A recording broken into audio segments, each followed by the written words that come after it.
আসসালামু আলাইকুম, সবাই কেমন আছেন?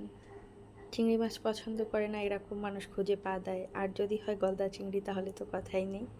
শীতের সময় আমি যত চিংড়ি খেতে পারিনি সেগুলো সব এখন খেয়ে প্রতিশোধ নিব চিংড়ি মাছের উপর। কেন আমার এত অ্যালার্জি?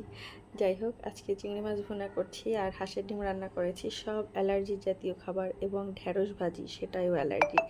যাই হোক, কিছু করার নাই, অ্যালার্জি জাতীয় খাবারই আমার পছন্দ। আর এই চিংড়ি মাছগুলো একটু বড় সাইজের চিংড়ি হলে সবসময় তেলে আমি আগে ভেজে নিই, তাহলে খেতে মজা হয়। আর চিংড়ি মাছ ভুনায় সবসময় আমি দুই ধরনের পেঁয়াজ ব্যবহার করি, আর আজকে একটু কম মশলায় রান্না করব, তাই শুধু পেঁয়াজ কুচি করে দিব।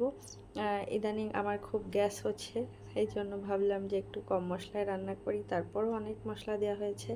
আর আমি এখানে টমেটো ব্যবহার করব, টমেটো দিলে এটার টেস্ট একটু ব্যালেন্স করে, টক মিষ্টি ঝাল সব মিলেমিশে দারুণ একটা স্বাদ হয়।